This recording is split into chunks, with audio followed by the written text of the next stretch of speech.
Hey guys, so what we're going to do today is we are going to finish up what we were doing last week with looking at one final step in the changes that have been taking place in the mid 1800s, both in Europe and Latin America. We really haven't talked about the United States because it's one of those things that we kind of talked about last year with the United States. But during all of this, the United States is changing too. We could have talked about the United States in the Civil War, for instance, in the mid 1800s, and the abolition of slavery and that was going on not just in Great Britain, which we've already talked about, but also in the United States. So, really, all over the world, it seemed like things were beginning to change. Now, remember, if you're tying all of this together, what you're looking at is, well, if you think back to the Reformation challenging the church, the first thing that we really talked about this year, and then that kind of spilled into the Enlightenment and the scientific revolution, and we start thinking more about different ways of doing things. Well, what you have then by the middle of the 1800s is you have all of these different types of things that have been challenged. And think about the American Revolution. That then had an effect on the French Revolution. And once you had a couple revolutions that were successful like that, then other places like Latin America, like we talked about last week, started to revolt against the Spanish that had been in Latin America for over 300 years. And so you have a lot of different changes going on in the middle of the 1800s. And not to make you go, but we're not done yet. What we're going to look at next is Africa, believe it or not, and what European countries will wind up doing to Africa, but that's later. So what we look at today is we're going to finish up the changes in Europe, and the best way for me to have you think of this is that by the end of all of this, and you see what you see on this map that gets created. Remember, German Empire, Austria-Hungary, and the Ottoman Empire. We'll actually talk about Austria-Hungary today. Italy will emerge as a nation. Germany will emerge as a nation. The Russian Empire, there's that word again, empire, empire, empire down here. The kingdom, the United Kingdom, the Kingdom of Spain. So hopefully you're starting to see too many cooks in the kitchen. Even up here, the Kingdom of Sweden, some of you guys mentioned before, the Kingdom of Norway, that this is a problem. You're getting way too many, you could say, nationalities, if you want to look at it that way, nationalism, feeling like one good thing about nationalism, flag waving, you feel good about yourself. The bad thing about nationalism is it can make you feel like you're better than everybody else. And if you've got this many things going on in one area, then that's going to lead to a problem. And that problem will happen in 1914, called World War I. So we're getting there. We're getting there. Okay. So to recap really fast, what we looked at last week, we saw the unification of Germany. Remember, there had been 39 different German states in this big blue blob here. And they're going to start coming together. And think of strength in numbers. Okay. And they realized that with the Industrial Revolution, they could help each other. And so they were going to merge together, and they had an ethnicity, if you think of German. And so they formed the Reich. Okay. And remember, this term will come up again in World War II with Hitler. So they formed the Second Reich because they thought the First Reich had been the Holy Roman Empire. So they will be industrial. And that's something that they will start looking at, is how can we kind of get with the times, if you want to look at that, why Germany in the mid 1800s says it's time to unify. So Italy, and again, Italy, this is the same PowerPoint that I used last week, so this should look familiar. If you notice, Italy had, again, different fractions to it. And so what you had was, between Cavour and Garibaldi, you basically had the merging of these states. And now, while Italy did not have natural resources to draw off of, like Germany, like Great Britain, they did have the fact that they were out here on the Mediterranean. And you had the Adriatic Sea, you had the Mediterranean Sea out here. And so you had various shipping opportunities. Notice the Ottoman Empire's right here, the Austrian Empire's here. Down here would be Africa, the northern African region. So you have that ability to be a trading center, and they're going to play off of that as well. So, and if you think back, and this would be back, here's Rome, the old Roman Empire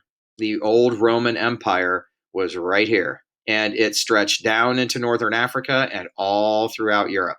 So they've got a little bit of that nationalism on their mind too when they're forming in the mid 1800s. So What we saw with Great Britain, and this is where we left off. What we saw with Great Britain was Great Britain started actually trying to reform a little bit. Queen Victoria was actually a monarch that wasn't necessarily afraid of losing power. Now she was still going to be the monarch, but she was willing to talk about what do we need to do to improve working conditions. Women will start asking for the right to vote, and now they're not going to get it until in England they won't get it until 1914, but this is when that starts. And you start having different reforms in society. The Reform Act of 1832, that women and children couldn't work for more than 10 hours. Now, that might seem awful today, but it was a step. And Queen Victoria was willing to not only do some of these things, but she's going to be kind of the reason that Parliament gains more power. Parliament in Britain is like Congress in the United States. So she gives more power to Parliament. She gives up some of her power, if you want to look at it that way. And then you're going to have in 1833, Britain abolishes slavery in their colonies and later on in the whole kingdom itself. And so they do this before the United States does it. So again, this is kind of looking at realpolitik, at realism, at what issues do we have, and how do we actually go about solving them. Now, here we go with the three groups that didn't get to go, and my apologies for that, but welcome to 2020 and COVID. I know you understand. So in Ireland, who's in control of Ireland? Well, here's Ireland, and a lot of the heat comes on Northern Ireland a lot. That's the part of Ireland that tends to be the most vocal, even today. Well, the United Kingdom, okay, if I go back to this map, notice the United Kingdom, and Ireland is a part of that. Okay, so now this is part of my heritage, guys. I'm a redhead. So what's going to happen in Ireland is they're going to have the same idea. They're going to be like, why are we part of you? And who says that this has to keep going? Irish peasants were very, very poor at this point. The English, they were called absentee landlords, and absentee or absent.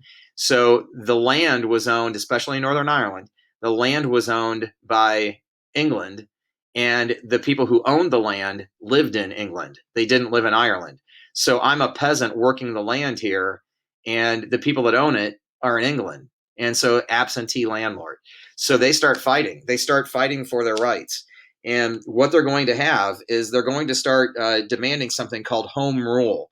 And it sounds exactly, hopefully that makes sense to you, home rule, that you're absentee landlords over here. So let us create some of our own laws. And for instance, Ireland, very Catholic, very Catholic. Irish, that nationality, that ethnic group, it tends to be Catholic. I'll give you an example. The Irish in Tiffin built St. Mary's, so that was originally an Irish church, and so now when you think of that, then okay, the Catholic Emancipation Act, England throws them a bone. They basically say, okay, we hear you. We aren't going to give you up completely, but how about this? And what happens with the Catholic Emancipation Act in 1829? England said, well, okay, Irish Catholics, we are going to allow to vote and to hold office in the United Kingdom. And so you're still a part of this, but for the first time, we're including you in the government. We're including you in the right to vote, and we're including you in running for office. So this was, while it seems religious, it is. It hopefully tells you about the politics too. They weren't allowing Irish Catholics to run for office. So because England was Protestant, they were not Catholic. And so they were kind of shunning you if you were Catholic. And so that's really what we're talking about with Ireland. And slowly over time, the Irish will continue to push for Ireland for the Irish. And it will not happen until after World War I, but Parliament eventually will pass a home rule bill for Ireland. Now, again, that still makes them part of the United Kingdom, but the home rule bill that they'll pass right before World War I will start will allow Ireland to kind of govern themselves. Now, I got to stress, once World War I started, they put it on hold. So England passed it, and then about a year later, right about the time they were going to enact it, World War I would start. And they said, well, wait a minute, we all have to be together. And so they had to wait a little bit longer for that. So, and if you can see this depiction, again, this would be a Catholic depiction, but you kind of have, the beggars, if you want to say to that.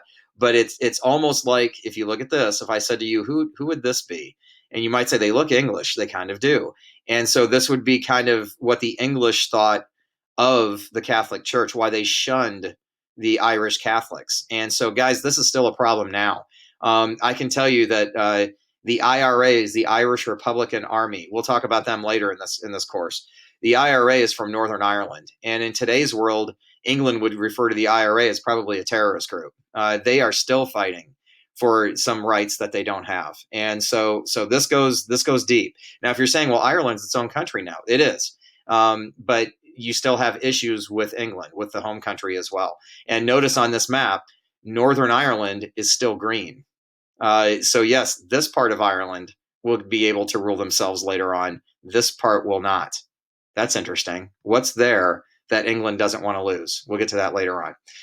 Now, France, here we go again. And I know if you're saying, oh, for gosh sakes, welcome to why I don't like being French. Hopefully you guys are understanding this now. When I found out a few years ago that I was part French, it was like, oh, and it's because I know all of this. It's like, well, oh, geez, France just can't get it right. So here we go. This time, what we're going to talk about with France is, well, believe it or not, I know this will be shocking to you. Napoleon III, if you remember, that's the last leader of France we talked about. Napoleon III turned into a dictator. Can you believe that? I can't believe that, especially when they named him emperor. I just can't believe that he turned into a dictator. So basically, what happens with Napoleon III becoming a dictator, in 1871, again, we're talking mid to late 1800s, 1871, basically what you have is you have what's called the Paris Commune. And the people of Paris, guys, we've talked about this before. This is going to sound like a broken record. The people of Paris are going to kind of barricade the city up. They had done this before, put barricades in place, block streets.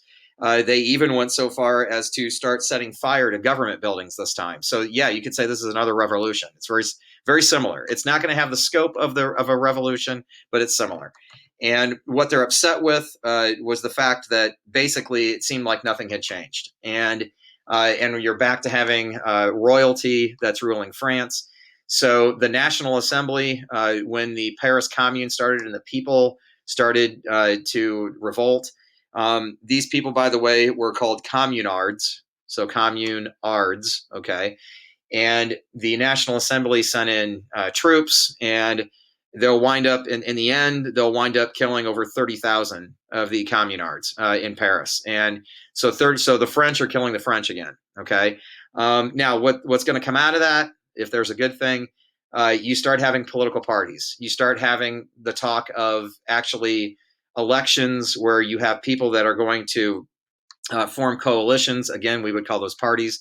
And slowly you're going to start seeing a change in France. That the whole thing with the emperor thing or a monarch, that you're going to start seeing that change. So that's good. That is good. But now here's a bad. So coming out of all of that, you have this thing called the Dreyfus Affair. And if you look at the right, you actually see that Alfred Dreyfus is right here. They're breaking his sword. They're stripping him of his military insignias. Now, what the heck is going on? Spies, lies, and justice denied. What? And so here's the deal. Alfred Dreyfus is going to, in 1894, he is going to be accused. He's a member of the French military, and he will be accused of spying on the French for Germany, for the new German Republic, German Empire, if you want to look at it that way. Now, Dreyfus was the first Jewish person to ever basically reach officer status in the French army. And so now some people said, and they were correct, that he was set up. The only reason that they accused him of this was because he had reached a higher position in the military and he was Jewish. And so what happened was he was accused of treason. He went on trial. Very little evidence against him, hard evidence that would point to him doing this. But in the end, they found him guilty, and it shouldn't be a shock. Anti-Semitism, if you have a fervor in a country, then and you don't like a certain type of person, well, then it became a pretty easy target to declare him guilty. Now, they didn't kill him. what they did was basically he was sent to life imprisonment on Devil's Island. And this was an island off the coast of South America. So they literally sent him to another part of the world and said, you're going to live there the rest of your life. It's exile. It's exile. Well, what happened? That was 1894. In 1896, now to show you how bad the anti-Semitism was, in 1896, you basically had new evidence that pointed to a completely different French officer as the person who actually spied on France. And now you would say, well, that's it. He's freed. Well, no. The military was hesitant. The courts were hesitant. They were like, well, it shows that this man was involved, but it doesn't say that Dreyfus wasn't involved, even though everybody knew that he was innocent. And so it took years. Now the original trial was 1894. It wasn't until 1906. So guys, that's 12 years later that the French welcomed him back and actually said, you are reinstated into the military. It took 12 years. And by then he had to basically take it, you could say. Now in today's world, if you go to jail for wrongful imprisonment in the United States, if they find out they sent you to jail for 12 years and you were innocent, there's going to be a money settlement. You're going to make some cash out of this. Now, it doesn't mean that makes up for the time you lost. None of that happened with Alfred Dreyfus, none of it. And so coming out of this, you had Zionism. And what Zionism is going to be, you're going to have the Dreyfus case really stir up both sides of the anti-Semitism argument. Of course, you're going to have anti-Semites who don't like Jewish people, and that was clear with this case.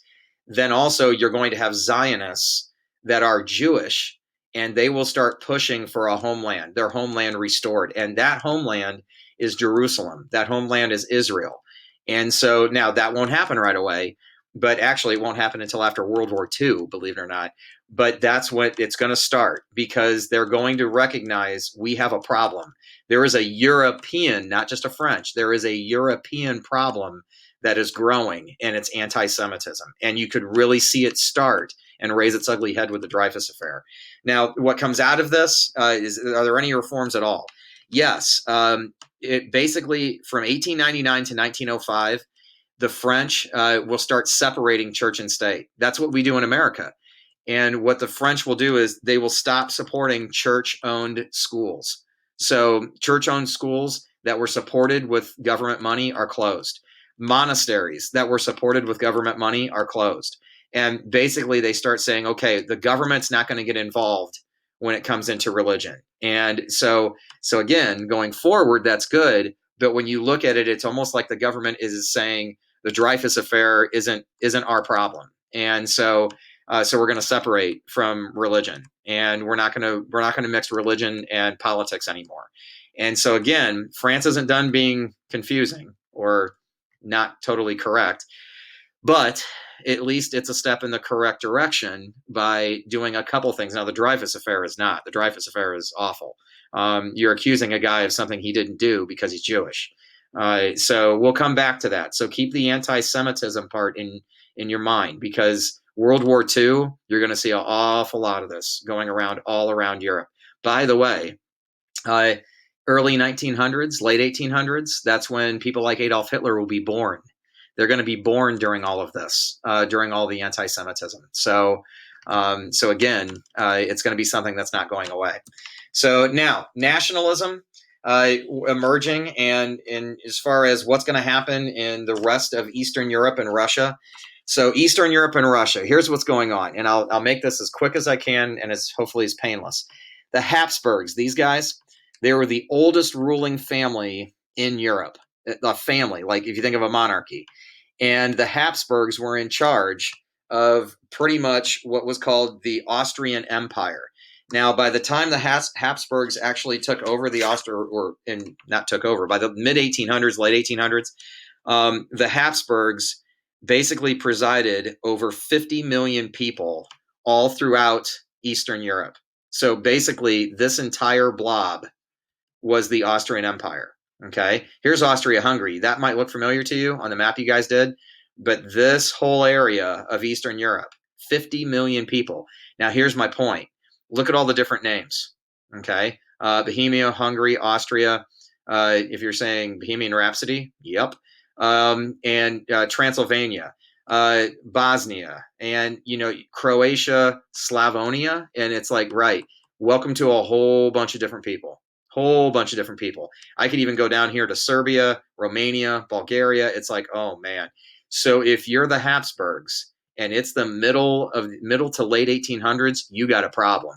You got all these different ethnic groups. And what do we see in the rest of the world? We see, hey, I want my own country. And I don't want you to rule me anymore because you're not me. And we saw it in Latin America. We saw it in Europe with everything we've been talking about. And now the Habsburgs are going to have it land right in their lap with this whole entire group. So what's going to happen is Austria-Hungary. So Austria-Hungary, they will merge into one country, but they're two different ethnic groups. And so what they did, the last ruler of the Habsburg family was called Francis Joseph, was his name. And Francis Joseph was 18 years old. And he's the last ruler of all of this, 18 years old. So Austria-Hungary, they wanted to be to like a country, but ethnically they didn't get along. So Francis Joseph, a Habsburg, they said, "Will you kind of rule over us?" And that's the last Habsburg to rule this entire area. He just ruled this. Now, what's going to happen to the rest? They're going to start fractioning off, and they're going to start saying, "We want our own country. We would like our own country." Notice over here the Russian Empire. The Russian Empire kind of spreads all around here. Well, Russia will start saying, "That's interesting. So you guys want to form your own thing, huh?" And if you're thinking what I'm thinking, Russia's going to start kind of going, huh, well, maybe we can get some of this. And I can tell you now, World War One. I told you that's what's setting all this up. Russia will fight against Austria-Hungary in World War One. Okay, so they're starting to see, an opportunity possibly with some of this land. And so the Ottoman Empire, which the Ottomans would be way down in here. Okay, so down here, the Ottomans are having their own troubles too, because the Ottoman Empire, they have now stretched into northern Africa. They're into the Middle East. If you're noticing, a lot of these empires, they're getting too big. They're just too big. And so the Ottomans will start having problems with Serbia. Notice Serbia is right here. The Ottomans owned this. They're going to start having problems with Serbia. Down into here with Greece. We talked about Greece breaking away from the Ottomans before. And so the Ottomans are going to start feeling it. And again, maybe you're just getting too big. Anytime you hear the word empire, that's usually what brings down an empire. Now that brings us to Russia. And Russia, well, they're a little bit different. Russia was kind of unique. They expanded by the mid 1800s to the early 1900s. They're going to expand all the way to Asia. And so they're going to have land in Europe and in Asia. So it's literally Eurasia, if you want to think of the Russian Empire. You'd think it's too big. It's too big. Well, one of the things that they will do is they will resist reform, all the reforms we've been talking about.